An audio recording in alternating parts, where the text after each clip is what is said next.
ఇవాళ రాష్ట్రంలో వాతావరణ శాస్త్రవేత్తలు చెప్తున్నారు, ఇంజనీర్లు చెప్తున్నారు, మరి ఎల్ నీనో ప్రభావంతో పైన ఎక్కడ నీళ్లు లేవు సిస్టంలో. నీళ్ళు ఎక్కడ ఉన్నాయా అంటే ఒకటే చోట కన్నెపల్లి దగ్గర ఉన్నాయి. గోదావరిలో అక్కడ ప్రాణహిత నుంచి నీళ్ళు వస్తూనే ఉన్నాయి. ఇది అక్టోబర్ వరకు కొనసాగుతుంది. ముఖ్యమంత్రి గారు వర్షాలు వచ్చే సూచనలు లేవని చెప్తా ఉన్నారు వచ్చే వారం రోజులు. మేము అందుకే చెప్తా ఉన్నాం, మేడిగడ్డ బ్యారేజ్ ముట్టే అవసరం లేకుండా దానికి 14-15 కిలోమీటర్ల పైన ఉన్న కన్నెపల్లి పంప్ హౌజ్లో అక్కడ వచ్చే నీళ్లతో ఇప్పుడు ఆడ 97 మీటర్ల మీద పోతున్నది, 93.5 మీటర్ల కాడ మీరు పంప్ హౌస్ చాలు చేస్తే చాలు నీళ్లు అన్నారం పోతాయి, అన్నారం నుంచి సుందిల పోతాయి, సుందిల నుంచి ఎల్లంపల్లి, ఎల్లంపల్లి నుంచి మిడ్మానేరు, మొత్తం నేను చెప్పినట్టు అన్ని జలాశయాలు నింపొచ్చు. ఇది రాష్ట్ర రైతులు గ్రహించాలి. ఇది కాలం తెచ్చిన కరువు కాదు, ఇది కాంగ్రెస్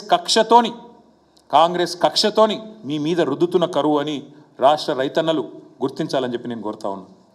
ఒకవైపేమో రైతులు పంటలు కాపాడుకోవాలా, అప్పులు ఎట్లా తీర్చాలా అని తపన పడుతుంటే కాంగ్రెస్ మాత్రం రాజకీయ కక్షల సెటిల్మెంట్లో బిజీగా ఉన్నది.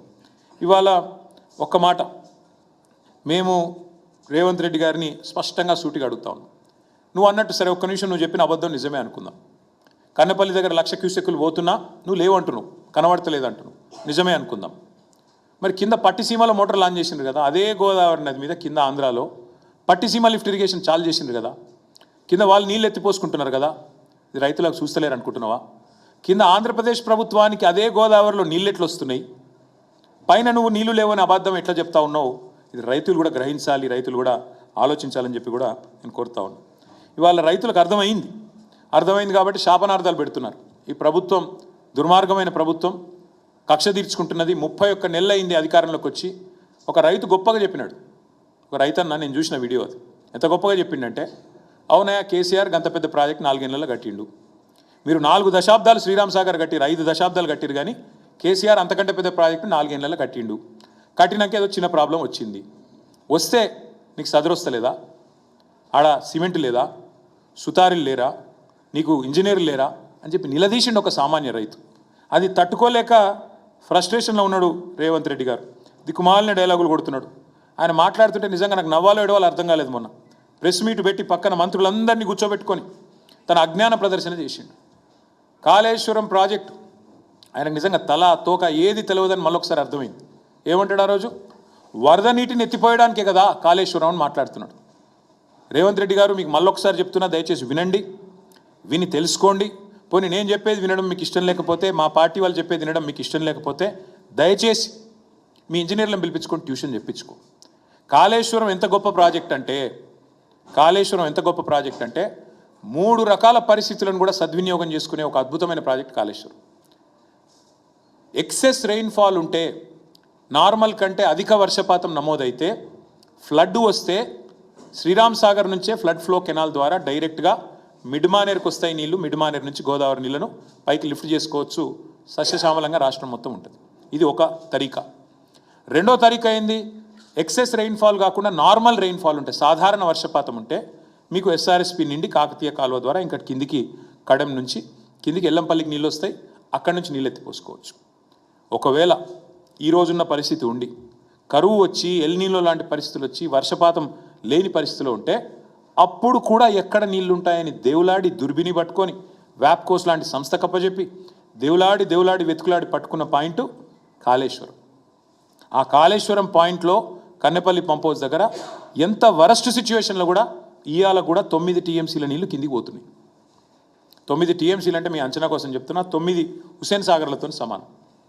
గన్ని నీళ్ళు ఉత్తా కిందికి పోతున్నాయి రోజు, ఎవ్రీడే. ఇది అక్టోబర్ దాకా పారుతూనే ఉంటాయి.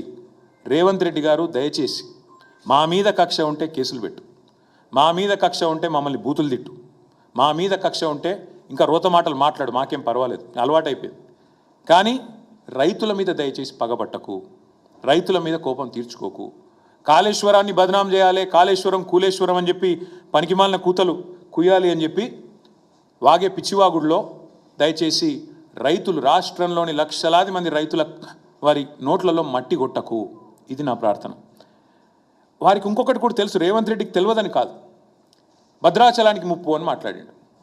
భద్రాచలానికి ముప్పు ఎక్కడి నుంచి ఉండదు నిజానికి? భద్రాచలానికి ముప్పు అంటే ఏమైనా ఉంది అంటే పోలవరంతో ఉంది. పోలవరం హైట్ పెంచితే అందుకే కదా మా ఖమ్మం జిల్లాలోని 5 మండలాలు 7 మండలాలు తీసుకొని పోయి బలవంతంగా కలిపింది బీజేపీ ఆంధ్రాలో. పోలవరం ముప్పు కోసమే కదా మా భద్రాచలం కాన్స్టిట్యున్సీలో పక్కన నసరావుపేట కాన్స్టిట్యున్సీలో తీసుకొని పోయి ఆ మండలాలని 7 మండలాలు కలుపుకున్న మాట వాస్తవం కాదా? నీకు తెలియదా? నువ్వు గట్టిగా పోలవరం గురించి మాట్లాడితే గురువు గారికి కోపం వస్తుందనా? ఎక్కడి నుంచి ఉంది ముప్పు నిజానికి భద్రాచలానికి? ముప్పు అంటూ ఉంటే ఇవాళ భద్రాచలానికి అది ఖచ్చితంగా పోలవరం హైట్తోనే ఉంది తప్ప ఇంకో దాంతో లేదు. అందుకే మా హరీష్ రావు గారు భద్రాచలం పోలవరం అథారిటీకి ఫిర్యాదు చేస్తే కేంద్రం స్పందించి, ఎందుకంటే భద్రాచలం మునుగుతుందేమో ఈ హైట్తో అని చెప్పి ఫిర్యాదు చేస్తే కేంద్రం స్పందించి సర్వేలకు టీంలు పంపింది. ఇవాళ విచిత్రం ఏంటంటే ఏ రాష్ట్ర ముఖ్యమంత్రి అయినా తన ప్రయోజనాల కోసం, తన రాష్ట్ర ప్రయోజనాల కోసం గట్టిగా మాట్లాడతాడు. ఆంధ్రప్రదేశ్ ముఖ్యమంత్రి ఆంధ్రప్రదేశ్ ప్రయోజనాల కోసం కొట్లాడతాడు. తెలంగాణ ముఖ్యమంత్రి తెలంగాణ ప్రజల ప్రయోజనాల కోసం కొట్లాడాలి. కానీ ఈ మాట అనకూడదు, కానీ అంటున్నా తప్పట్లేదు. ఈ దరిద్రుడు మాత్రం సొంత రాష్ట్ర ప్రాజెక్టుల గురించే సొంత గడ్డకే ప్రమాదం అని వాదిస్తూ ఉన్నాడు. అది కూడా తెలిసి, తెలవక కాదు, తెలివి తక్కువతనం కాదు, అతి తెలివి. ప్రజల్ని మభ్యపెట్టొచ్చు, ఎన్ని రకాలుగా అయినా ఇష్టం వచ్చినట్టు మాట్లాడొచ్చు అని చెప్పి ఇవాళ మాట్లాడుతూ ఉన్నాడు. నేను ఆయన మాట్లాడిన తర్వాత చూసిన వాళ్ళందరికీ అర్థమైంది, రైతులకు కూడా అర్థమైంది. ఆయన ఏమంటున్నాడు? పరిజ్ఞానం ఉందా? తాటి చెట్టు అంత పెరిగింది హరీష్ రావు, ఏమన్నా పరిజ్ఞానం ఉందా అని మాట్లాడుతుండు. నేను అంటున్నా రేవంత్ రెడ్డి గారు, పరిజ్ఞానం ఎవరిదో, మిడిమిడి జ్ఞానం ఎవరిదో మరి అందరికీ అర్థమైంది ఇప్పటికీ. మీకు ఇప్పటికైనా కనీసం ఇప్పటికైనా జ్ఞానం తెచ్చుకోండి. దయచేసి దేవుళ్ళను కూడా మీ నీచ రాజకీయాల కోసం వాడుకునే సంస్కృతి బంద్ చేయండి. మీరు ఎన్నికల ముందు కూడా చేశారు ఇదే పని. పార్లమెంట్ ఎన్నికల ముందు ఇదే భద్రాచలం పోయి రాముల వారి మీద ఆన అన్నావు, రుణమాఫీ చేస్తా అన్నావు. యాదాద్రి లక్ష్మీ నరసింహస్వామి మీద ఆన అన్నావు, రుణమాఫీ చేస్తా అన్నావు. కనబడ్డ దేవుళ్ళందరి మీద ఒట్టు పెట్టినావు. ఇవాళ ఆ దేవుళ్ళే తలలు పట్టుకుని కూర్చునే పరిస్థితి వచ్చింది. వీడెక్కడ దొరికిండ్రా మాకు అని. అట్లాంటి పరిస్థితి ఇవాళ ఉంది. అంటే ఇవాళ మేడిగడ్డతో రాముడు మునిగిపోతాడు అంటే ఆ రాముడు కూడా కోపం వస్తుంది. రేవంత్ రెడ్డి గారు దయచేసి ఒళ్ళు దగ్గర పెట్టుకొని ఉండు. శ్రీరాముడు గురించి మాట్లాడేటప్పుడు, దేవుడి గురించి మాట్లాడేటప్పుడు అబద్ధాలు చెప్తే మరి తప్పకుండా నీకే నష్టం జరుగుతుంది, గుర్తుపెట్టుకో అని చెప్పి కూడా నేను గుర్తు చేస్తా ఉన్నాను. ఇంకొక మాట కూడా రేవంత్ రెడ్డి గారు నేను అడుగుతా ఉన్నాను. అసలు ప్రభుత్వంలో ఉన్నది మీరు, ప్రభుత్వాన్ని నడుపుతున్నది మీరు, ఇంజనీరింగ్ విభాగం మొత్తం ఉన్నది మీ ఆధీనంలో. ఒక్కసారైనా రివ్యూ చేసినావా? కన్నెపల్లిలో పంపులు చాలు చేస్తే ఏమవుతుంది వీళ్ళు అంటున్నారు కదా, నిజమా కాదా? ఆ రిటైర్డ్ ఇంజనీర్లు ఉత్తరం రాసిండ్రు కదా వెంటనే స్టార్ట్ చేయవచ్చని, ఒక్కసారనే రివ్యూ చేసుకున్నావా? గ్రౌటింగ్ జరిగిందా లేదా అన్నారం సుందిలలో తెలుసా నీకు కనీసం? అసలు దేవాదుల ఏ బేసిన్లో ఉందో తెలియదు నీకు. నల్లమల ఎక్కడుంది, మన రాష్ట్రంలోనా పక్క రాష్ట్రంలో ఉందా తెలియదు. ఎంతసేపు సర్వే నెంబర్లు, రియల్ ఎస్టేట్లు, ఏది బ్లాక్ లిస్ట్లో పెట్టాలి, ఏది ఎట్లా డీల్ చేయాలి, ఎవరిని విలువాలి, ఎవరిని మెడకు తుపాకి పెట్టాలి, ఎట్లా బెదిరియాలి, ఎట్లా రోజు సాయంత్రం గల్ల పెట్టి లెక్క పెట్టుకోవాలి, నువ్వు నీ అన్నదమ్ములు, ఇదే దందా. అదానికి మించి ఎట్లా దాటాలి. అందుకే నేను అంటున్నా, ఎంతసేపు అనుముల గురించే కాదు, అప్పుడప్పుడు అన్నారం గురించి కూడా పట్టించుకో. ఎంతసేపు అనుముల కుటుంబం, అనుముల అన్నదమ్ములు, వాటి గురించే కాదు, మీ పైసలు మాత్రమే కాదు, ఎంతసేపు సంపాదనే కాదు, రాష్ట్ర ప్రజల గురించి కూడా పట్టించుకో. ఇంకొక మాట కూడా అంటా ఉన్నా నేను, సరే మాకు తెలుసు, ప్రజలకు కూడా తెలుసు, ఇక నువ్వు మాట్లాడే మాటలు అప్పుడే అంటాడు అదే స్పీచ్లో, వీడియోలో చూపెడదాం అనుకున్నా కానీ అది కూడా దండగా ఎందుకు ఆయన చూపెట్టాడు ఇక్కడ అని. అప్పుడే అదే స్పీచ్లో అంటాడు, నేను సర్వే జరిగిందట 2.5 ఏళ్ళ ముంగటనే, ఎవడన్నా ఇప్పుడే చేస్తాడువా అని ఆయన్నే మాట్లాడతాడు. సరిగ్గా 5 నిమిషాల తర్వాత మళ్ళీ అదే మనిషి 117 సీట్లు గెలుస్తా అని చెప్తున్నా కదా. ఆయనలో ఒక అపరిచితుడు ఉన్నాడు, రాము రెమో, ఇద్దరు ఉన్నారు. అది కూడా మళ్ళీ రాముల వారి సాక్షిగా, అదో దరిద్రం. అందుకే నేను రేవంత్ రెడ్డి గారికి అనేది, సరే మీరు నిన్న చాలా మాట్లాడినారు, నేను వాటి గురించి నేను ఎక్కువ మాట్లాడాలని కానీ మీ తుగ్లక్ మాటల గురించి నేను కొన్ని ప్రశ్నలు మాత్రం అడగదలుచుకున్నా. బుర్ర తక్కువోడు, లుచ్చా రాజకీయం అని మాట్లాడారు కదా రేవంత్ రెడ్డి గారు. నేను అడుగుతా ఉన్నా, మీరు చెప్పండి, రాష్ట్ర రైతాంగం కూడా ఆలోచించాలని కోరుతా ఉన్నా. గోదావరిలో కళ్ళ ముందు 1,00,000 క్యూసెక్కుల నీళ్లు, రోజుకు 9 టీఎంసీల నీళ్లు వరదలాగా కిందికి పోతుంటే అక్కడ ఎత్తిపోయడానికి నీళ్లు లేవు అన్నోడు బుర్ర తక్కువడా, లేదా అయ్యా రైతుల కోసం ఈ పని చేయమన్నోడు బుర్ర తక్కువడా చెప్పాలి. కన్నెపల్లి దగ్గర 93.5 మీటర్ల కాడి నుంచే నీళ్ళు ఎత్తిపోసే అవకాశం ఉంటే రాజకీయ ద్వేషంతో కళ్ళు మూసుకున్న నువ్వు బుర్ర తక్కువడువా కాదా చెప్పాలి. అట్లాగే ఇవాళ లేటెస్ట్గా మేడిగడ్డ దగ్గర 97 పైచిల్కు మీటర్ల మీదకి వెళ్ళి నీళ్లు పోతుంటే కళ్ళుండి చూడలేని కబోదిలాగా ప్రవర్తిస్తున్నావు నువ్వు బుర్ర తక్కువడివా, లేక వాస్తవాలు చూపెట్టే ప్రయత్నం చేస్తున్న మేము తెలివిలేని వాళ్ళమా చెప్పాలి. మేడిగడ్డ నింపితే భద్రాద్రి రాముడే ఉండడు అంటున్నా నీకు బుర్ర ఉందా అని నేను అడుగుతా ఉన్నాను. అట్లాగే పోలవరం వల్ల మునిగే ప్రమాదం ఉన్న భద్రాచలాన్ని పట్టుకొని మేడిగడ్డకు ముడిపెట్టి 44 గ్రామాలు మునిగిపోతాయని చెప్పి మరి ఒక మూర్ఖుడిలాగా బుర్రతక్కువలాగా మాట్లాడుతున్న నీది తెలివి లేని తనమా లేక మాదా చెప్పాలి. అట్లాగే బీఆర్ఎస్ మాత్రమే కాదు, మేము రాజకీయ నాయకులం కావచ్చు, రిటైర్డ్ ఇంజనీర్లు చెప్తా ఉన్నారు కదా, కన్నెపల్లి పంప్ హౌస్ ఆన్ చేయొచ్చు ఇబ్బంది లేదని చెప్తే కూడా పెడచెవిన పెట్టినోని బుర్రతక్కువడనాలా ఏమనాలి చెప్పాలి. ఆ పంప్ హౌస్ కన్నెపల్లిలో బ్రహ్మాండంగా ఉంది అని ఇంజనీర్లు చెప్తుంటే పాత ఫోటోలు చూపెట్టి వికృతమైన రాజకీయాలు చేస్తున్న నువ్వు బుర్రతక్కువడివా? ఎదురుగా కనబడే నీళ్లు లిఫ్ట్ చేయకుండా రైతులను ఎండబెడుతున్నా మరి నేను ఏమనాలని చెప్పి నేను అడుగుతా ఉన్నా.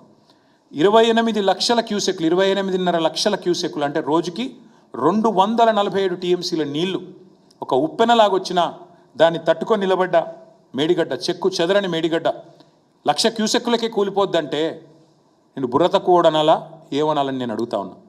మరి రైతాంగం మొత్తం కన్నెపల్లి నుంచి నీళ్ళు ఎత్తిపోయాలని కోరుతుంటే పట్టించుకోనోడిని బుర్ర తక్కువడనాలా లుచ్చా అనాలా ఏమనాలి చెప్పాలని కోరుతా ఉన్నా. పాత గురువు గారికి గురుదక్షిణ ఇవ్వడానికి మరి నీళ్ళు కిందికి వదులుతున్నావా, దేనికి వదులుతున్నావా అని రైతులు ఏదైతే అడుగుతున్నారో దానికి సమాధానం చెప్పే దమ్ములేని దద్దమ్మని ఏమనాలని నేను అడుగుతా ఉన్నా.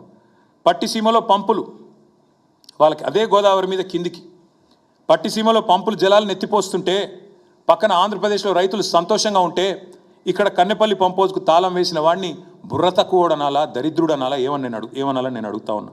అట్లాగే కాళేశ్వరం ఒకటే కాదు, కింద దేవాదుల పంపులు ఆన్ చేస్తలేడు. వరంగల్ రైతులందరూ వాళ్ళు బాధపడతా ఉన్నారు. వరంగల్లో ఇదే దేవాదుల సిస్టమ్ని అద్భుతంగా 10 ఏళ్ల పాటు నడిపి మరి పండగలాగా వ్యవసాయాన్ని చేసిన బీఆర్ఎస్ ప్రభుత్వం గుర్తు చేసుకుంటూ బాధపడుతున్న రైతులు ఎవరైతున్నారో వారి బాధ ఇవాళ వారిని అడుగుతా ఉన్నా, వారి తరపున అడుగుతా ఉన్నా. అట్లాగే మరి కేసీఆర్ గారి మీద కోపంతో ఇవాళ మొత్తం రైతులను ఎండబెట్టే పనిలో ఉన్నావు. నువ్వు 4 సార్లు రైతు బంధు ఎగ్గొట్టావు, రైతు బీమా కడతలేవు, గింజలు కొంటలేవు. నేను బుర్ర తక్కువడనాలా బుద్ధి లేనోడనాలా ఏమనాలని నేను అడుగుతా ఉన్నా. 6 గ్యారంటీలు, 420 హామీలు, 13 డిక్లరేషన్లు అన్నీ అమలు చేస్తానని పోటుగాడులాగా పోజుగొట్టి ఇవాళ 31 నెలలైనా చేతగాని మాటలు మాట్లాడుతున్న సన్నాసిని ఏమనాలని నేను అడుగుతా ఉన్నా. కానీ ఒకటి మాత్రం పక్కగా చెప్తా ఉన్నా, మా ప్రశాంత్ రెడ్డి గారు గుర్తు చేస్తున్నారు ఎస్ఆర్ఎస్పి పునరుజ్జీవం కూడా ఎండబెడుతున్నాడని. వాస్తవం, కిందికి సీతారామ మోటార్లు నిన్ననే ఆన్ చేసినట్టున్నారు, అదొక్కటే ఆన్ చేసినట్టున్నారు, అంతేగాని మిగతాయి మాత్రం మొత్తం సిస్టమ్ ఎండబెడతా ఉన్నాడు. దేవాదులలో కేవలం 2 పంపులు ఆన్ చేశారు, మొత్తం కెపాసిటీ ఫుల్ కెపాసిటీ నడపచ్చు, అది నడపడు. కన్నెపల్లి పంప్ హౌస్లో మోటార్లు ఆన్ చేస్తే నీళ్లు మొత్తం వస్తాయి, నడపడు. ఎస్ఆర్ఎస్పి పునరుజ్జీవ ప్రాజెక్ట్ ఆన్ చేస్తే మొత్తం ఎస్ఆర్ఎస్పి నింపొచ్చు, అది చేయడు. అందుకే నేను అనేది చివరికి మరి రేవంత్ రెడ్డి గారిని ప్రజలకు ఇవాళ అర్థమైపోయింది, ఇది కాలం తెచ్చిన కరువు కానే కాదు. కాళేశ్వరం మీద కోపంతో కేసీఆర్ గారి మీద కక్షతో ఇవాళ మీరు కాంగ్రెస్ తెచ్చిన కరువు ఇది, ఇందులో ఎవ్వరికి ఎలాంటి అనుమానంగా అనుకోటి కానీ లేదు. ఖచ్చితంగా నేను చెప్తా ఉన్నా, మీకు ఒకవేళ మీరు కనుక పంపులు ఆన్ చేయకపోతే రాష్ట్ర వ్యాప్తంగా రైతులు చూస్తూ ఉన్నారు. చరిత్రహీనుడుగా రైతు ద్రోహిగా నువ్వు నీ కాంగ్రెస్ ప్రభుత్వం చరిత్రలో మిగిలిపోతుంది. ఎన్నటికీ కూడా మళ్ళీ లేవలేనంత భయంకరమైన దెబ్బతింటామని చెప్పి కూడా హెచ్చరిస్తూ, మీకు కావాలంటే ఈ డేటా మొత్తం సిడబ్ల్యూసి డేటా కానీ ఇంకోటి కానీ మొత్తం నేను పత్రికా మిత్రులకు ఇస్తా, తెప్పించుకో, ఇంజనీర్లను పిలిపించుకో, మాట్లాడు, బేషజానికి బోకు, ఇంకనైనా పంపులు ఆన్ చేయాలని మళ్ళొకసారి వారికి డిమాండ్ చేస్తూ మరి పత్రికా మిత్రులందరికీ కూడా ధన్యవాదాలు, నమస్కారం.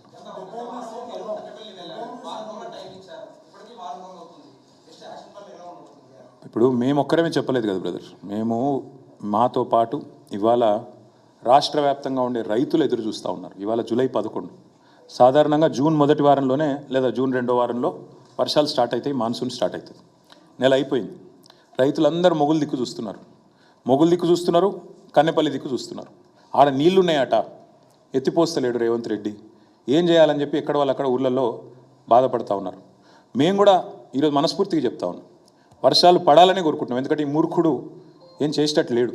వర్షాలు పడాలి, రైతులు సంతోషంగా ఉండాలి, జలాశయాలు నిండాలి, రాష్ట్రం సుభిక్షంగా ఉండాలని కోరుకుంటున్నాం. కానీ ఈయనను చూస్తూ ఉంటే మాత్రం చేసేటట్టు లేడు. మా నాయకులు కేసీఆర్ గారితో నిన్న మొన్న కూడా మేమందరం కూడా మాట్లాడి చూద్దాం, ఇంకో 2-3 రోజులు చూద్దాం, చూసిన తర్వాత పార్టీగా కూర్చొని ఒక నిర్ణయం తీసుకుందామని చెప్పారు. దాన్ని బట్టి మా నిర్ణయం. అంటే ఆయనకు ఒకటే తెలుసు బ్రదర్, ఎత్తిపోసుడు అంటే ఆయనకి ఇక్కడికి వెళ్ళి సంచులలో పైసలు ఎత్తిపోసుడు తెలుసు. ఈఎంఐ ముఖ్యమంత్రి కదా, ఈఎంఐ కట్టకపోతే ఢిల్లీలో ఉద్యోగం పోతుంది కదా. పైసలు ఎత్తిపోయడం బాగా తెలుసు, నీళ్ళు ఎత్తిపోయడం తెలియదు, సంచులు మోయడం తెలుసు, కానీ ధాన్యం సంచులు నింపడం తెలియదు. అట్లాంటి దౌర్భాగ్యుడు ఈ రాష్ట్రానికి ముఖ్యమంత్రిగా ఉండడం మా కర్మ. ఏం చేస్తాం? తప్పకుండా రాష్ట్ర రైతులు తగిన సమయంలో, ఎందుకంటే వాళ్ళకి తెలుసు కర్రుగాల్చి వాత ఎప్పుడు పెట్టాలో, కాంగ్రెస్కి ఎట్లా బుద్ధి చెప్పాలో, ఎట్లా పాతి పెట్టాలో కాంగ్రెస్ను 100 అడుగుల లోతులో తప్పకుండా తెలుసు. సమయానుకూలంగా రైతులే సమాధానం చెప్తారు.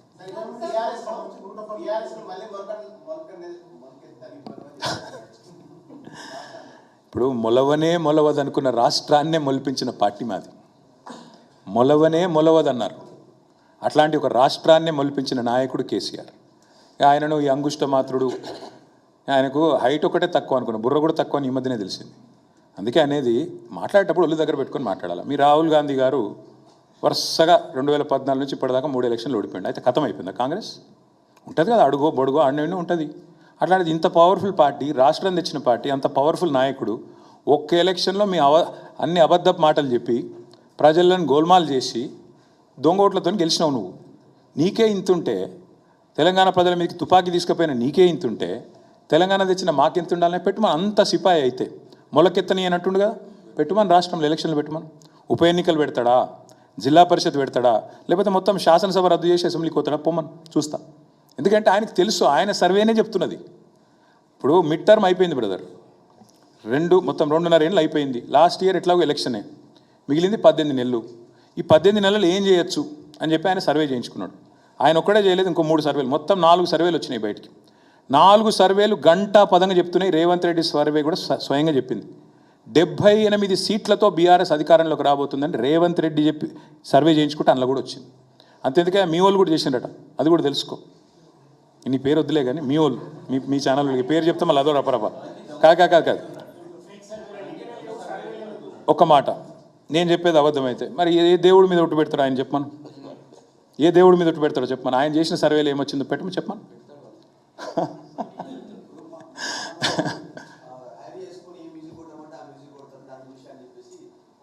సరే వద్దులే, సర్వే వద్దులే, పోను పని చేయమను. సర్వే వద్దు, మా ఎమ్మెల్యేలు ఎత్తుకపోయింది కదా 10 మందిని.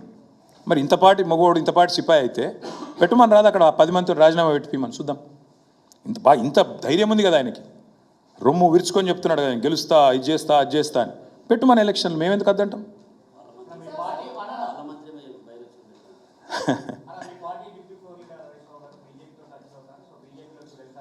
హరీష్ రావు గారు కేసీఆర్ గారు తయారు చేసిన ఒక సైనికుడు. కేసీఆర్ గారికి ఈరోజు కాదు, పార్టీ ఆవిర్భావం ముందు నుంచి మరి ఒక రక్షణ కవచంలాగా అండగా నిలబడ్డ నాయకుడు. ఆయన మీద ఈ పుకార్లు ఎప్పటి నుంచో వస్తూనే ఉన్నాయి. ఆయన చెప్తానే ఉన్నాడు పాపం. ఆయన ఒకసారి కాదు, ఇప్పటికీ కొన్ని 100 సార్లు చెప్పిండు, నా క్యారెక్టరు ఇంపార్టెంట్, నేను నీలాగా కాదు రేవంత్ రెడ్డి, నువ్వు 4 పార్టీలు మారినోడివి, నువ్వు మాట్లాడితే ఎట్లన్నాయా అని చెప్పి కూడా చెప్పిండు. ఇక ఆయన ఇంకెన్నిసార్లు చెప్పిస్తారు పాపం హరీష్ రావు గారితో. కాబట్టి శీల పరీక్షలు పెట్టాల్సింది ఎవరికన్నా ఉంటే ఈ దేశంలో, ఈ రాష్ట్రంలో రేవంత్ రెడ్డి గారికి. ఎందుకంటే ఆయనలాగా మాకు లాలూచి పడే అవసరం లేదు, ఆ పరిస్థితి లేదు. రేవంత్ రెడ్డి ఢిల్లీ పోతే ఏం చేస్తాడో నాకు తెలుసు, మీ మీడియా మిత్రులకు కూడా తెలుసు. మీరు సిగ్గుపడుతున్నారు, చెప్తలేరు. పొద్దున కాంగ్రెస్తో ఉంటాడు, రాత్రి బీజేపీతో ఉంటాడు. ఆయన గురించి ఎవరికి తెలియదండి. రాత్రి పోయి బీజేపీలో కాళ్ళు పట్టుకుంటాడు, పొద్దునంతా కాంగ్రెస్తో డ్రామా చేస్తాడు. గాయన కూడా మాట్లాడతాడు హరీష్ రావు గారి గురించి, మా నాయకుల గురించి. కాబట్టి రేవంత్ రెడ్డి గారు పార్టీ మార్పిడి గురించి ఎంత తక్కువ మాట్లాడితే అంత మంచిది, ఆయన ఆరోగ్యానికి ఎంత మంచిది. Well, the chief minister is a fool. Absolutely. There are no two thoughts about it. He's an absolute fool. He's somebody who has no clue about the irrigation system of Telangana, and he has no clue about what is in Godavari and what is in Krishna. In fact, he held a review very famously and he asked the engineers, which basin is Devadula under? What can you expect from such a man? See, today I request all of you, మేమొద్దు, మీరు కావాలంటే 4 కెమెరాలు తీసుకొని మీరు దయచేసి ఇక్కడ నుంచి స్ట్రైట్గా మీరు కన్నెపల్లి పోండి, అరేంజ్మెంట్స్ నేను చేస్తాను. మీరు చూడండి అక్కడ నీళ్ళు ఉన్నాయా లేవా. కింద పట్టిసీమలో నీళ్లు లిఫ్ట్ చేస్తున్నారు, అదే గోదావరి కదా, అదే నీళ్ళు కిందికి పోతున్నాయి కదా, ఇక్కడి నుంచి పోయిన నీళ్ళే కదా వరద నీళ్ళు. వాటిని కింద పట్టిసీమలో లిఫ్ట్ చేస్తుంటే ఇక్కడ నీకు లిఫ్ట్ చేయడానికి ఏం రోగం వచ్చిందని చెప్పి రిటైర్డ్ ఇంజనీర్లు అడుగుతుంటే దానికి సమాధానం చెప్పాడు, వరదలు నీళ్ళే లేవంటాడు. రాష్ట్రంలో వర్షాలు పడతలేవు, రాష్ట్రంలో వర్షాలు పడతలేవు కాబట్టే Kaleshwaram is the right point. కరువు వచ్చినప్పుడే కాళేశ్వరం విలువ తెలుస్తుందని కేసీఆర్ గారు స్వయంగా 100 సార్లు చెప్పారు. ఇవాళ ముఖ్యమంత్రి గారు బేసిజానికి పోతున్నాడు. ఎందుకంటే సింపుల్ విషయం దీపిక, ఏమవుతుంది, ఇప్పుడు ఆడ పంప్ హౌస్ ఆన్ చేసిండు అనుకో, ఈ 2.5 ఏళ్ళు మాట్లాడిన మాటలన్నీ బక్వాసం తెలిపోతుంది కదా. కాళేశ్వరం కూలేశ్వరం అయిపోయింది, కూలేశ్వరం అయిపోయిందని చెప్పాడు కదా, అదంతా నాన్ సెన్సు, హంబగ్. కాళేశ్వరం దివ్యంగా ఉంది అని తేలిపోతుంది. ఇంకా విచిత్రమైన విషయం చెప్తాను మీకు, చాలా చాలా ఇంట్రెస్టింగ్. నిన్నగాక మొన్న మూసీ కోసం అని చెప్పి మల్లన్న సాగర్ నుంచి నీళ్ళు తీసుకుంటా అని చెప్పి జీవో ఇచ్చిండు.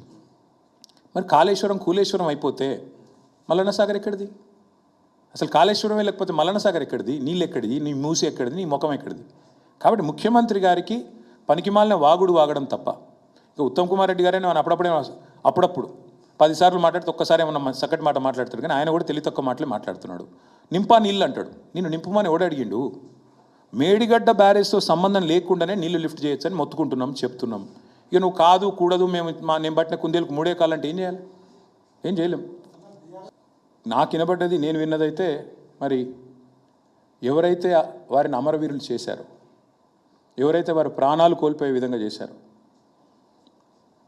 ఏ పార్టీ అయితే ఇవాళ తెలంగాణలో చావులకు కారణమో, ఏ పార్టీ అయితే దశాబ్దాలుగా తెలంగాణని పీడించుకుని తిన్నదో, తెలంగాణ ప్రజలతో వికృత రాజకీయం చేసిందో, ఆ పార్టీ అకౌంట్లో 3,000 కోట్లు ఉన్నాయి. ముందు రేవంత్ రెడ్డి గారు మొదలు పెడితే, మరి రాహుల్ గాంధీ గారు మొదలు పెడితే, పాప ప్రక్షాళన చేసుకుంటే, ఇన్ని ప్రాణాలు తీసినందుకు చెంపలేసుకొని ముక్కు నేలకు రాసి వాళ్ళు ఈరోజు కాదు ఇంకో 4 జన్మలెత్తినా ఆ అమరవీరుల రుణం తీర్చుకోలేరు. కాబట్టి ఇది వారు అన్నది కాంగ్రెస్ని ఉద్దేశించి నేను అనుకుంటా ఉన్నా. దయచేసి కాంగ్రెస్ పార్టీని అడగండి, వారు ఎన్ని కోట్లు ఇస్తారు, ఏం చేస్తారో చూద్దాం.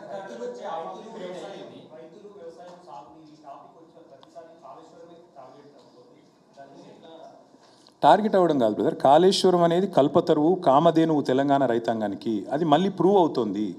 కాళేశ్వరం ప్రాజెక్టు యొక్క గొప్పతనం ఇవాళ కరువు కాలంలో స్పష్టంగా రైతులకు అర్థమవుతున్నది. ఒప్పుకోవడానికి ప్రభుత్వానికి భేషజం అడ్డం వస్తుంది. మళ్ళీ చెప్తా ఉన్నా, మేడిగడ్డ దగ్గర గేటు ముట్టకుండా, గేటు పట్టకుండా నువ్వు కన్నెపల్లి దగ్గర, అంటే దగ్గర 15 కిలోమీటర్ల పైన పంపులు ఆన్ చేస్తే నీళ్లు లిఫ్ట్ చేయొచ్చు. అన్నారం సుందిల్లా గ్రౌటింగ్ అయిపోయింది, ఇంజనీర్లు చెప్తున్నారు, ఆడికెళ్ళి సీదా పైకి పంపొచ్చు. కాబట్టి మరి సింపుల్గా నీళ్లు తీసుకునే అవకాశం ఉంది. కాళేశ్వరం గొప్పతనం మళ్ళొకసారి రైతులు ఇవాళ గుర్తిస్తాం.